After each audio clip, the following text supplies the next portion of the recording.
먼저 저를 좀 잠깐 좀 소개 좀 드리겠습니다. 저는 직업 공무원을 한 36년 이렇게 했습니다. 국립국어원 설립할 때부터 마지막 퇴직할 때까지 제가 국립국어원에서 근무를 했고, 중간에 오늘 그 발표를 해주신 이상규 원장님은 제가 7대 원장님으로 모셨습니다. 그러니까 저는 뭐 1대부터 제가 퇴직할 때까지 원장님들을 쭉 모셨고요. 오늘 사실 제가 토론을 미리 원고를 좀 봤으면 좀 더 촘촘하게 토론이 됐을 텐데, 오늘 발표 내용은 주로 이 두 분 그 주제 발표 내용하고 또 제가 하고 싶은 이야기를 좀 더 추가하는 그런 쪽으로 말씀을 드리겠습니다. 오늘 주제가 이제 남북 말글 하나 되는 게 찾기 이런 쪽인데, 지금 오늘 제가 하는 발표 내용은 제가 박사 논문을 썼을 때 남북 언어정책 통합 방안 이런 쪽에 박사 논문을 썼습니다. 이것을 보고 지난 정부, 지지난 정부가 되겠는데요. 거기서 저한테 이런 좀 제안을 좀 한번 해줬으면 좋겠다. 근데 이게 정권이 바뀌면서 이게 사실 유야무야 그렇게 지금 되어버려서 저는 지금도 이게 유효하다라는 그런 생각인데, 오늘 제가 시간을 좀 지키기 위해서 PT를 한 15장 정도, 그래서 한 30분 정도 이런 정도로 제가 좀 마치겠습니다. 참고로 좀 더 구체적으로 말씀드린다면은 통일부가 이것을 지방행정학회 용역을 맡겼고, 그 중에서 제가 언어 정책과 통합 방안 이 분야는 이제 제가 맡았던 그런 부분인데요. 저는 여기서는 이제 그 통일 대사전 부분은 이상규 원장님께서 좀 자세히 말씀해 주셨으니까 제가 그러면 이거를 어떻게 갈 것인가 그 부분하고, 중간에 이제 국립국어원이 이 표준국어 대사전을 만들 때 명칭이 조금씩 바뀌었어요. 이대로 대표님이 처음에 이제 초대 안병희 원장님 말씀을 하셨는데, 그때 당시는 이 사전이 종합국어대사전, 이렇게 다시 말해서 남북 언어를 같이 모아보겠다, 이렇게 이제 가다가 표준국어대사전으로 이렇게 이제 갔던 거죠. 그러니까 그 앞에는 뭡니까 통일대사전이라는 것이 있었지만, 거기서 조금 한 발 물러나가지고 종합국어대사전 쪽으로 가다가 그 표준국어대사전으로 갔는데, 지금 이 부분이 상당히 문제점도 많고, 사실상 지금 표준국어대사전이라고 하지만은 지금도 계속 수정을 하고 있어요. 그만큼 이제 많은 문제점이 있었다라는 것을 먼저 말씀을 드리고, 일단 이제 요거를 제가 사실 같이 좀 봤으면 좋겠는데 그러지 못해서 지금 이 PT를 제가 보면서 아마 이쪽 그 카메라에서는 이게 지금 보일 수가 있을 것 같아요. 그래서 서론 부분은 뭐 우리 남북 통일이 우리 한민족의 꿈과 희망이다, 이런 이야기를 먼저 드리고, 또 언어가 민족 문화를 잇는 중요한 요소가 된다라는 거, 또 우리 말과 글이 소통의 수단이라는 것을 먼저 말씀을 드리고요.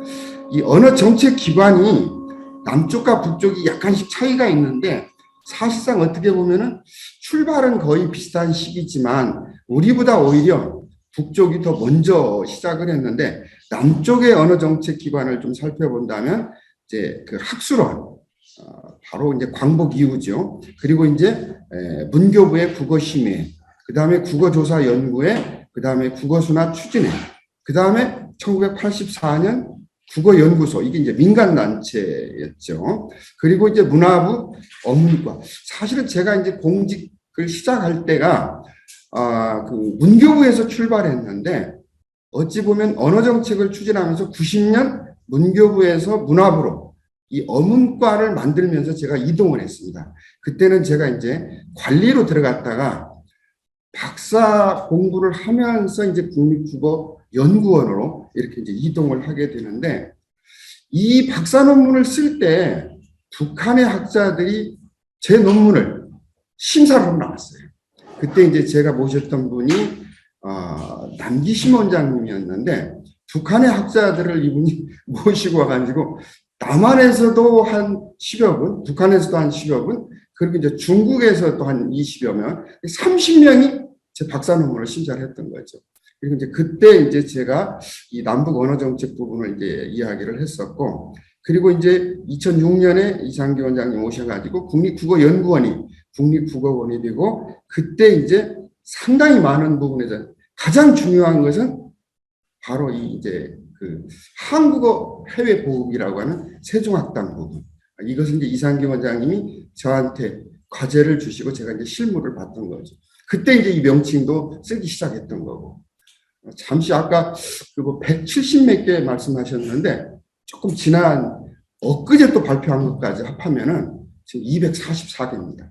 엄청나게 지금 세종학당이 늘어나는데 저희가 출발했던 거하고 약간 좀 많이 변질됐던 거죠.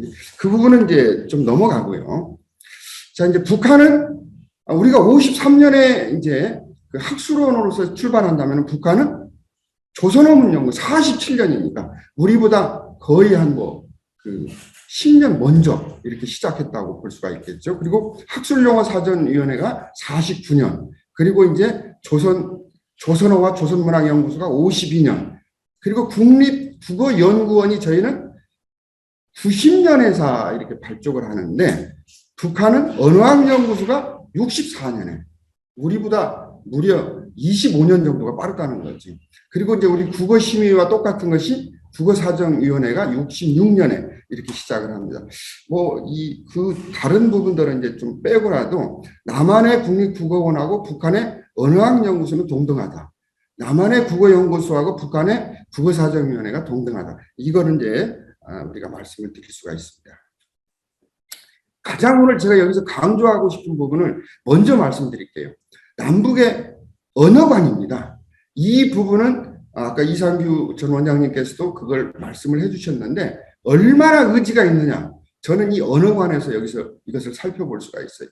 남한의 언어 정책은 굉장히 방임적입니다. 좋게 얘기하면 개방적이라는 거죠. 모든 언어의 사상 감정을 전달하는 도구와 수단, 다시 말해서 언어 도구관이라는 것이 남한의 가장 큰 언어관입니다. 북한은 언어 정책을 제가 좋게 표현한다면 계획적이고 획일적, 조금 나쁘게 얘기한다면 폐쇄적이고 통제적이라는 거죠. 그러나 이들이 가지고 있는 언어관은 주체적입니다.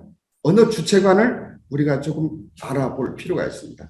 언어를 이 사람들은 혁명과 건설의 어떤 도구, 아까 우리는 이제 언어 도구관을 얘기했는데 하나의 무기처럼 이렇게 보고 있지만은 굉장히 이게 일방적이면서 이게 일사불란하게 움직인다는 거죠.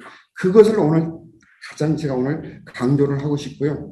그 다음에 이제 저희가 그 언어 정책을 추진하면서 가장 먼저 이야기하는 것이 이제 규범이라고 하는 건데 우리는 이걸 4대 규범이라고 합니다. 4대 규범이라고 하는데 먼저 이야기하는 것이 남쪽에서는 한글 맞춤법, 북쪽에서는 조선어 철자법. 이게 이제 차이가 있는데 남쪽에서는 지금 그 조선 총독부가 추진했던 1912년 이 그 언문철자법을 이어가고 있었어요.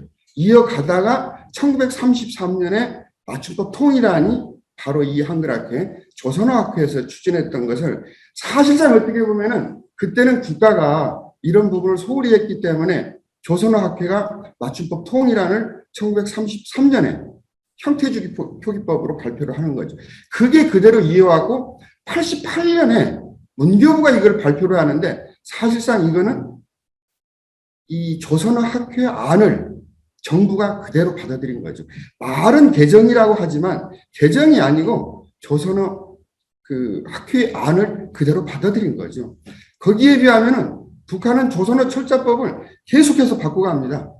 그러니까 33년도 안을 쓰질 않고 54년에 조선어 철자법, 그 다음에 66년에 다시 개정하고 그리고 남쪽이 아까 88년에 정부가 이것을 고시하고 발표했다고 했는데 바로 그 무렵 87년에 북한이 또 한 번 이걸 개정합니다. 그러니까 완전히 88년, 87년에 이 맞춤법이 달라져 버리죠.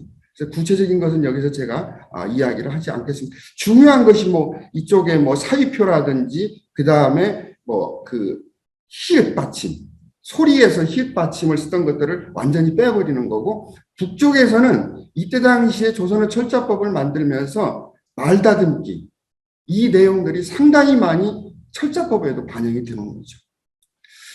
두 번째는 표준어 규정인데요. 남쪽이 표준어란 말을 쓸 때 북쪽에서는 이 말을 바꿉니다. 남한의 표준어를 서울말로 본다면 북한의 표준어는 평양말을 중심으로 한다. 이게 문화입니다.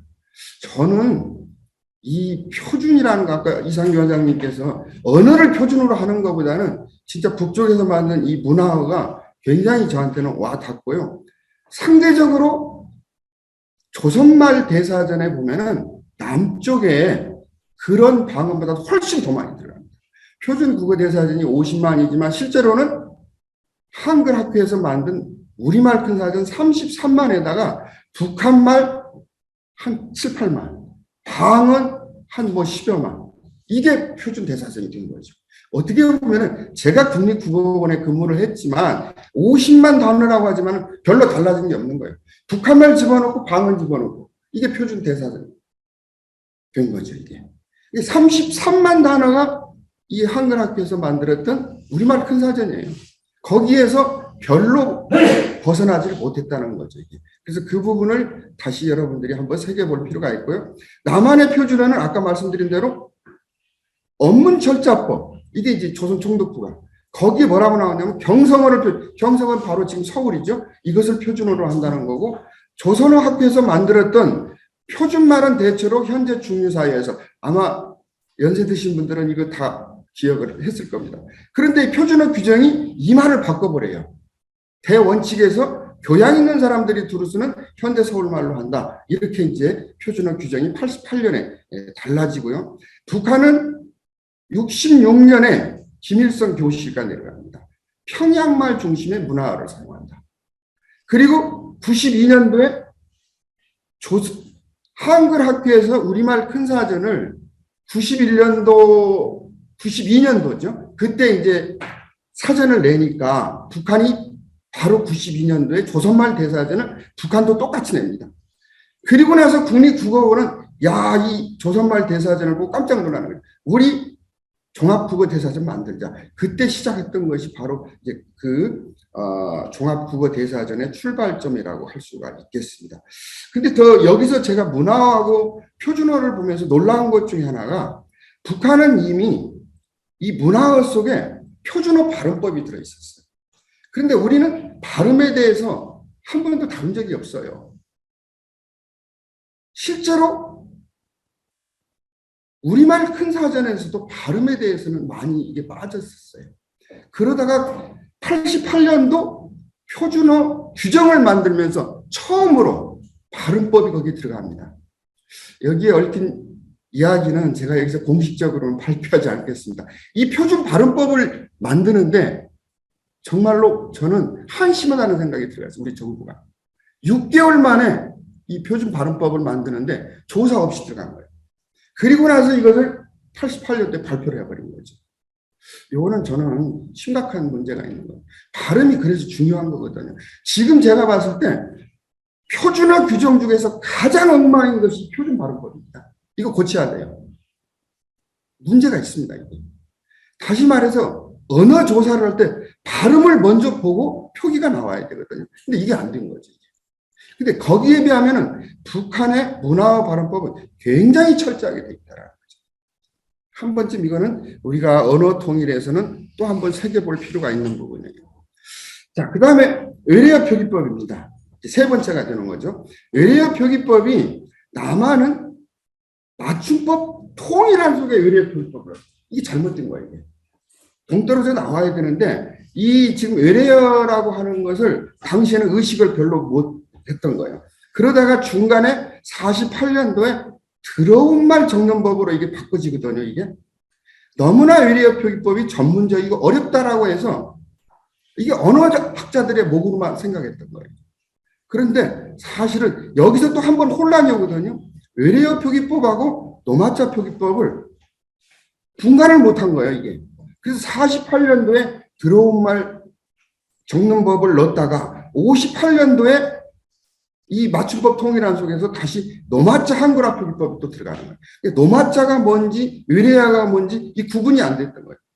그러다가 86년도 아시안게임 88 올림픽을 앞두고 이 외래어 표기법을 개정하기 시작하는데 이것도 문제가 심각한 거죠. 이것도 나중에 한번 기회가 된다면 제가 외래어 표기법 개정 경과에 대해서 한번 이야기를 할 필요가 있는데 오늘은 이제 거기까지는 들어갈 생각은 없습니다. 그 다음에 북한은 처음부터 이 외래어 표기법에 대해서 이 사람들은 원음 중심 표기 이 부분을 중시하기 시작했던 거예요. 우리는 외래어 표기법이 원음 중심이 아니었어요. 이게. 그런 부분에 있어서는 남북이 차이가 났다라는 부분이고요. 그리고 나서도 북한은 남한이 84년도 이제 86년도 외래어 표기법을 개정하니까 북한에서도 외국말 적기법이라고 하는 것은 85년도에 집어 넣었습니다. 그래서 그때 이제 제정을 하게 되고 또 개정을 하게 되는 거죠. 근데 남북한의 언어 표기에서 특징을 본다면은 북한은 외래어 발음 이 부분에 대해서 원음 표기 쪽으로 굉장히 깊게 들어갑니다. 다시 말해서 북한의 외래어 표기법은 러시아 발음을 굉장히 존중하는 그런 쪽으로 갔습니다. 뒤에 가서 제가 그 구체적인 예를 좀 들어드리겠습니다. 그리고 남한은 외래어 표기법을 개정하면서 당시에 정부 언론 공동 외래어 심의위원회 이 사람들 의견을 들어가지고 일반인들의 의견은 받아들이지가 않는 거예요. 국어학자하고 언론인들 그래가지고 신문에 발표를 해버린 거죠. 일반인들 생각을 듣지 않는 거지. 일반인들은 외래어 표기법이 있어도 따르지 않는 거예요. 다시 말해서 언어가 현실과 좀 동떨어져 버린 그런 외래어 표기법이 된 거죠. 노마자 표기법을 이제 다시 이걸 분리를 해본다면은, 그러니까 외래어 표기법이라고 하는 것은 다시 말해서 외국 말을 내국인들이 어떻게 적을 것이냐 이 부분을 이야기한다면 노마자 표기법은 우리 한국어를 외국인들이 어떻게 적을 것이냐. 그래서 이것을 처음부터 우리는 생각을 안 했던 거예요. 1939년 미국인 선교사 맥킨이라고 하는 사람이 이 노마자 표기법을 만들죠. 39년에. 그래서 맥킨과 나이샤오 표기법이라고 하는데 그러다가 1948년에 노마자 적는법이라고 하는 것이 나오고 그리고 84년에 노마자 표기법이라는 것을 이제 전사 위주로 이렇게 이제 바뀌다가 2000년에 표음주의로 이제 바뀝니다. 그리고 나서 이제 노마자 표기법은 손을 못 대고 있습니다. 지금부터. 다시 말해서 2000년에 바뀐 이후로 지금 20몇 년이 흘렀는데도 지금 손을 못 대고 있습니다. 가장 노마자 표기법에서 문제가 되는 성씨 표기입니다. 전혀 성씨 표기를 지금 손을 못 대고 있는 거죠. 그래서 그 부분이 있고요. 북한의 경우는 이 노마자 표기법이 외국 문자를 조선어로 어떻게 표기하느냐 이게 56년, 69년 나오다가 여기는 라틴 문자 표기법으로 가면서 85년에 IS 표기법 이쪽을 전자 중심으로 돌아갑니다. 그래서 그 국제 표준화 기구 여기에 맞춰준 거죠. 그리고 92년도에 전자법으로 남북한이 합의를 하자고 통일까지 그 회의를 몇 차례 하다가 이게 중단이 돼버렸어요. 92년 이후에. 큰 특징이라면 남한의 노마자 표기법은 그 표음주의에서 특수문자가 배제됐고 북한의 노마자 표기법은 조선어 표준 발음법 요걸 중심으로 하고 전자법 중심으로 가 있다라는 이런 부분이죠. 자, 그리고 이제 이 사전과 관련해서 이야기를 한다면 어휘, 단어 부분에서 상당히 문제가 되는데 남쪽은 국어 순화하고 북쪽은 말다듬기. 여기서 많이 차이가 나요. 아까 그 최성 교수님께서 그 우리 학자들이 만났을 때 70%만 대화가 되고 30%가 안 된다고 그랬는데 우리 그 남북 정상회담에서 그 언론에서 보도하기는 그 김대중 대통령, 노무현 대통령이 북한에 가서 못 알아들었던 게 바로 이 지금 말다듬기하고 방언 부분인데 기사는 한 80% 이야기가 나오더라고요. 제가 그 박사 논문을 발표하고 북한에서 그 사람들하고 대화를 할 때는 사실상 저는 한 90% 정도는 제가 받아들였거든요. 한 10% 정도가 제가 이제 모르는 용어들이 하나씩 이제 튀쳐나왔는데, 바로 여기에 나오는 이제 북한의 문화, 그 다음에 이제 어떤 그 도금이라고 하는데, 그런 차이, 이런 부분을 못 알아듣는데, 가령 우리가 남쪽에서는 장인이라고 하는 것을 북쪽에는 가시아버지, 우리가 뭐 부서지다를 저쪽에서는 마사지다, 이런 거거든요. 고시라고 하는 것을 인차, 이런 거죠, 이게. 근데 이런 거는 지금 그대로 저는 어려서 썼었거든요. 부엌을 지금 북쪽 사람들은 정지라고 하는데, 지금 저는 어려서 그걸 그대로 썼었어요. 그런 용어들이 있고요. 도금이라고 하는 부분에서 우리는 이제 발췌 그러거든요. 근데 그 저기서는 발취 이렇게. 우리는 사주 하는데 저쪽은 사촉, 왜곡이라고 하는데 왜곡 이런 말을 씁니다. 학문이라고 하는데 홍문 이런 거. 그 다음에 우리 거머리 하는데 거마리 이런 거. 지푸라기를 지푸레기. 이게 이제 이모음 역행동화라든가 해엄이라고 하는데 해염 이런 것들이 있습니다. 그래서 이런 부분들을 약간 이제 못 알아듣는 그런 부분이고요. 그다음에 국어 순화는 어떻게 보면 인위적으로 만든 우리가 말이기 때문에 저는 이런 것들이 더 많이 이루어져야 되는데, 이 국어 순화 부분도 제가 국립국어원의 이장기 원장님 모시고 또 남기신 원장님 모시고 이런 때는 1년에 거의 1,500개에서 2,000개 정도 순화 작업을 했거든요. 근데 지금은 1년에 200개도 안 됩니다. 10분의 1도 안 되고 있어요. 무려 지금 한 달에 발표하는 것이 10개 미만입니다. 계속 제가 이걸 받아보는데 그것도 제가 보기에는 일반인들한테 묻지도 않아요. 한 몇 사람이 모여가지고 얘기하고 발표해버려요. 알아서 쓰라는 거예요. 누가 씁니까? 쓰질 않아요. 묻지를 않는다는 거지. 그런 부분이고, 북한의 경우는 이제 말다듬기를 하면서 어려운 한자 말들을 쉽게, 칼에 근해를 가까운 바다, 도넛을 가락지바, 굉장히 이게 좋은데, 제가 여기서 정말 좋다라고 생각해요. 슬리퍼, 이걸 끌신 그러거든요. 카스테라를 설기과정, 노크, 손기척, 이런 말들 저는 받아들이고 싶어요. 노크 귀순보다 손기척, 굉장히 이런 게 좋아요. 이런 게 많아요. 등이 많이 붙어있는 샹들리에, 무리등, 이런 말들. 그래서 그런 말들을 제가 조사를 해서 한 2,000여 개를 조사를 했는데, 남쪽의 국어순화와 북한의 말다듬기, 이게 같이 보아보니까 한 2,000여 개 가까이가 좋은 거예요. 가령 세피를 가는 붓, 요양을 겉모양, 굉장히 좋습니다. 미등을 꼬리등, 모돈을 어미대지. 정말로 저는 이런 것들을 우리가 함께 가야 된다라는 거예요. 그래서 이런 부분들이 상당히 많이 있다라는 거 제가 말씀드리고요. 어휘에서도 이제 달라지는 것도 있지만 어문 규정에서 달라진 부분들이 상당히 많아요. 이제 이 부분은 뒤에서 제가 대안을 더 말씀드리지만 두음법칙 사이시오. 그 다음에 아까 제가 북쪽은 원음주의에서 외래어 표기법을 많이 쓴다고 했는데 정말 이런 것을 들어보면 저는 야 이게 다른 이름인가 이런 생각이 좀 들어가요. 가령 이 지금 땀빠니아 우리 캠페인 하거든요. 땀빠니아 이렇게 써요. 그 다음에 국가 이름인데 우리 멕시코 하는데 메이코. 그 다음에 미누스 마이너스. 최근 용어로는 우리가 저런 거 바이러스란 말도 여기 나오니까 거기는 비루스라고 하잖아요. 근데 이런 것들이 좀 차이가 나요. 우리 베트남을 한때는 월남 그랬잖아요. 웬남이란 말을 그대로 쓰고 있습니다. 이집트를 에집트 이렇게 그대로 쓰고 있어요. 에너지라고 하는데 에네르기. 우리도 한때는 에네르기란 말을 썼거든요. 그런 용어들을 보면서 외래어 표기도 많이 달라졌다는 거고요. 관용 표현. 흔히 이제 우리가 이 부분은 우리가 수거라고 하기도 하고 요새 그 학자들은 이제 관용 표현을 많이 알아야 된다라는 이제 이야기를 하는데 여기 이제 가령 우리가 못 알아듣는 이런 거예요. 값이 비싸다, 돈키가 높다, 갈팡질팡하다, 가리산을 못하다, 볼품없이 만들었다, 죽당치다 이런 말들 우리가 못 알아듣는. 그래서 이런 표현들도 굉장히 많이 있다라는 것을 말씀을 드리고요. 그 다음에 사전에서 보면은 제가 이제 집에 조선말 대사전도 있고 우리말 큰 사전도 있고 표준국어 이거 비교를 해보는데 많이 달라져 버린 게 있어요. 남쪽에서 우리가 감투 쓰다. 남쪽은 감투란 말을 어떻게 보면은 벼슬을 속독에 이르는 이렇게 쓴다라고 하는데 북한에서는 억울하게 뒤집어 썼다. 이걸 이제 감투 쓰는 거죠. 담보라는 말 우리가 돈을 빌릴 때 이제 물건을 맡게 담보 맡겠다고 하잖아요. 근데 북한에서는 어떤 목적 실현을 위해서입니다. 이게 지금 사전에 차이가 나는 거죠. 이런 것들을 바꿔야 되고요.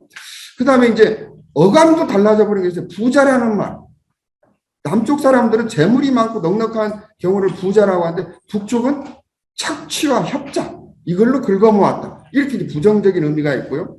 반대로 보채다는 말을 남쪽 사람들은 성가시게 조르는 건데 북쪽에서는 적극적으로 나선다. 이렇게 이제 이게 달라져 버린 것들이 있어요. 그래서 그런 부분도 있다라는 거고요. 뭐 그거 외에도 남쪽에서 만들어진 요새 신화라고 하잖아요. 이것도 조금 약간 제가 이제 지나간 거지만 뭐 다이어트다 무슨 데이트다 북쪽 사람은 몰라요. 북쪽 사람들이 자기네 언론에서 남쪽의 어떤 이런 용어들이 정말로 잡탕말이 되어버렸다. 그 말을 제가 이 북한 학자들을 만나서 들었어요. 근데 북한 말도 제가 이제 못 알아듣는 것은 그들이 만드는 말들이 있거든요. 가령 뭐 이 가을 뻐꾸기, 뻐꾸기는 봄에 오는 건데 가을 뻐꾸기라는 건 헛소문이라는 거예요. 그런 이야기라든지 무슨 뜨개 부부, 어떻게 보면은 우리는 이제 동거 부부란 말인데 이 사람들은 이걸 사실혼 관계를 뜨개 부부란 말을 씁니다. 근데 이런 용어들도 상당히 많이 어떻게 보면은 이 어휘가 달라져 버렸다. 이렇게 이야기를 하고 오늘 이제 제가 이제 결론을 내고 싶은 것 중에 하나가 바로 이 언어 통일 방안에서 상당히 많은 양을 가져왔지만 제가 이걸 이제 줄이다 보니까 아까 이상기 원장님도 이것을 국립국어원에서 하는 것보다는 민간단체가 하면 좋지 않느냐. 바로 저는 이제 이런 부분을 공감을 하는 부분이에요. 그래서 한국어언어통합연구원 같은 거 이런 것을 민간단체에서 좀 만들어서 한다면 굉장히 좋겠다. 물론 뭐 한글학교 부설이 돼도 좋을 것 같고 아니면 새로운 특수법인을 만들어서 저희가 세종학당을 만들 때요. 이성규 원장님과 저하고 이것을 처음에는 그냥 그 민간 조직에서 하면 어떤가 하다가 처음에 10개까지는 그냥 국립국어원이 운영을 했었어요. 그러다 이제 이상기 원장님 떠나고 20개까지도 가능했는데 이게 100개가 넘어가니까 안 되는 거예요. 그래서 뭐 저희가 이제 세계화 재단이라는 것도 만들어서 좀 한번 하다가 세종학당을 장명을 하고 완전히 이게 특수법인이죠. 전액 국가 예산인데요. 이상기 원장님하고 저하고 그 세종학당을 만든 예산 10억도 안 됐습니다. 그거 만들기 위해서 기재부를 1년이면 10번 이상을 다녔어요. 지금도 이분이 저 중요한 역할을 하고 계시는데 제가 이름은 밝히지 않을게요. 저하고 연배가 비슷한데 지금 국회의원하고 계시거든요. 그런데 지금 10억도 안 되는 세종학당 예산이 660억입니다. 엄청나죠, 이게. 그런데 이게 학자들만의 전유물이 저희가 출발할 때는 그런 목적이 아니었거든요. 학자들의 전유물이 되고 있어요.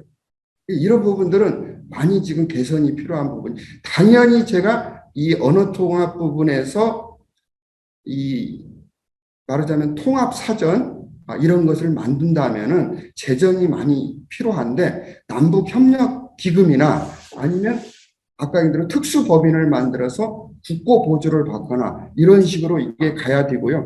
저는 지금 여러분들 이 지금 줌에서는 볼 수가 있는데요. 이 제가 예시를 좀 했습니다. 남북언어통합위원회와 남북언어통합연구원에 대한 예시를 제가 여기서 보여드렸습니다. 규모는 한 100명 내외로 예산 최소한 300억 정도. 이제 우리나라가요. 경제 선진국이에요. 300억? 그렇게 큰 돈 아니에요. 이 정도 가지면 저는 이 지금 이 사전을 만드는 부분 충분히 가능하다라고 보거든요. 그래서 지금 이 남북협력기금이라든지 관광진흥기금이라든지 또는 문해진흥기금이라든지 얼마든지 이게 가능해요. 그리고 국고에서 좀 지원을 하고 필요하다면 저는 통일문화기금 이런 거 신설할 수도 있어요. 그런 부분들이 필요하지 않겠나라는 제가 여기 예시를 구체적으로 지금 제시를 했습니다. 그리고 이제 우리 학자들이 해야 될 논쟁거리 전임 그 한글학회 권재일 원장님께서 이 부분을 많이 그 진도가 나가서 진척이 됐었는데요. 4대 어문 규범에서 맞춤법 부분, 표준어 규정 부분, 외래어 표기법 부분, 노마자 굉장히 합의가 많이 됐는데 이게 지금 실천이 안 됐어요. 그래서 이 부분들을 좀 실천하도록. 처음에 제가 제시하는 것은 통일 당시에는 이건 복수로 가자는 거죠. 그러다가 점진적으로 하나씩 풀어가고, 어느 부분도 표준어든 문화든 인정하고 아니란 쪽으로 점진적으로 가야 된다라는 거예요. 언어통합위원회든 아니면은 우리가 이야기하는 지금 남북언어통합연구원이든 이분들이 이런 것을 맡아서 저는 할 때 역할 분담이 있다고 봐요. 그래서 정부 측에서는 위원회 쪽으로 간다면 민간단체에서 통합연구원이 역할 분배를 하면 충분히 저는 이게 가능하다고 보거든요. 그래서 지금 새 정부는 이런 부분들을 좀 받아들였으면 좋겠어요. 이게 제가 새로운 게 아니고요. 지지난 정부에서 제안했던 것을 이걸 실천을 안 하고 있습니다. 저도 어떻게 보면은 국가가 저한테 이렇게 용역을 좀 주었던 부분인데 이 부분을 실천하지 않으니까 좀 안타까운 마음이 제가 있어요. 이제 마지막 결론입니다. 이 부분은 이제 제가 여러분들께 제시하고 싶은 것은 가장 중요한 것은 연구 자료를 많이 교환해야 돼요. 아까 이상기 원장님께서 남쪽은 남쪽대로 북쪽은 북쪽대로 방언 조사를 하자고 했는데 이 부분 저는 공감합니다. 그리고 이 말뭉치 정말 이거 중요한데 이거 구축해서 지금 흔히 지금 뭐 AI라는 말도 쓰기도 하고 지난 정부는 뭐 빅데이터란 말을 쓰기도 했는데 이거 많이 만들어 가지고 거기다 넣어놓고 우리가 물을 저장할 때 뭐 저수지를 만들고 댐을 만든다고 하잖아요. 꺼내 써야 돼요. 그러면 되는 거예요. 이게 어렵게 생각하고 있는데 그렇지 않거든요. 그래서 저는 이 부분을 지금 결의말 사전이 해놨던 이 기초조사를 전부 빅데이터로 만들고 이것을 우리가 꺼내 쓸 수 있도록 그래서 통일 국어 대사전 쪽으로 가야 되지 않느냐 이렇게 이제 제가 제시를 하고 남북한의 가장 심각한 문제는 언어를 바라보는 태도입니다. 저희 언어학자들이 늘 이야기하는데 슌볼트 이야기를 꺼내거든요. 언어 속에는 그 민족성과 민족의 문화가 들어있기 때문에 언어가 문화를 창조해가고 언어가 사람을 결속합니다. 이거를 떠나서는 우리는 생각할 수가 없어요.